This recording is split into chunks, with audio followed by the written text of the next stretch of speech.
Mhm. There's the intent to commit or to aid or abet any crime. Aiding or abetting, yeah, or committing. Now, for all the police officers that thought, well, he's an idiot. The only way I could find out what you were doing, yes, was to make you enforce the laws. Yep. And that notice, subpoena, and summons, yeah, it should have been issued for the docketed court hearing where you requested my presence in court. Yes. To explain to Judge Porter why I missed my mental health evaluation or I wanted to reschedule it. Now, since I wasn't in Sequim, Washington on December 31st of 2015, the only way I could see what you were doing was to go to jail. Yes. And since I did go to jail, for failure to appear, I find out that Mike Van Proyen's getting my mail. Now, I sent you emails every day documenting the crime of the fraud, forgery, and felony of the protection order. Yes. I informed you that I didn't get any notices for the dissolution of marriage. And you decided that you didn't have to enforce the laws because you were going to elf yourselves? You thought this was funny. Now, it's been 4 years and I keep documenting the lawsuits.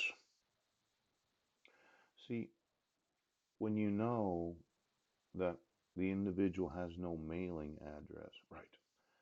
And you know that the court notices are going to the wrong address, you as a police department had an obligation to make sure that they didn't go there.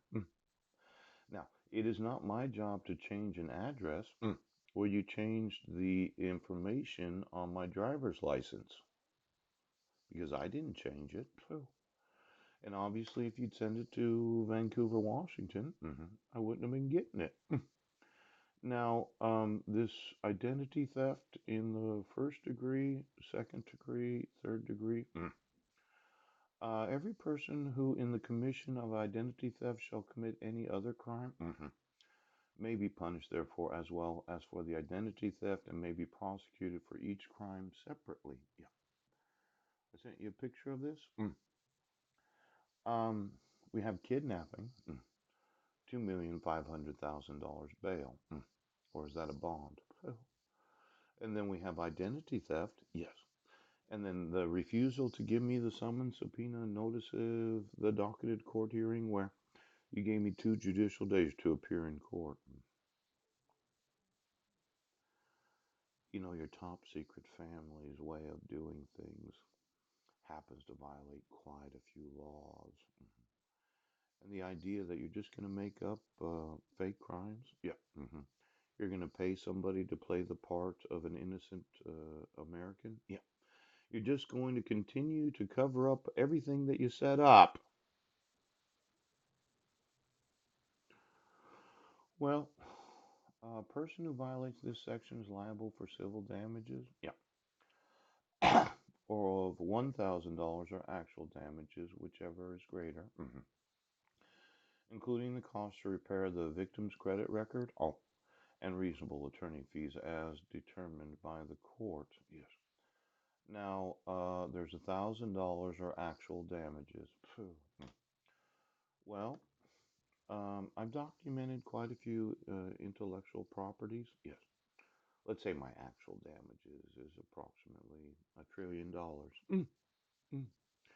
Now I'm going to be suing each of the police departments for $1 trillion as their equal share of that trillion. Yes, as well as the sheriff's departments, King County, right now.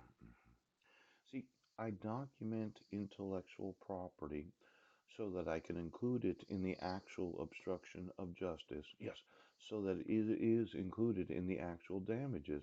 How? See, it says you are liable for civil damages of $1,000 or actual damages, whichever is greater. Now, for all of you officers that are sitting there today saying, well, we do know about desalinating of water. Yeah. We know about steam generating. Yes, we do. We know about the food that he'd like to manufacture, the feed for different animals. Yes. The fertilizer known as human nutrient. Yeah. And then there's the ecologically friendly wind scrubbers, and there's the EPA. Pooh. I'm going to say that the actual damages for the last 4 years since I informed you, yeah, that when you issued the protection order, the petitioner didn't sign it. No, I didn't get any due process.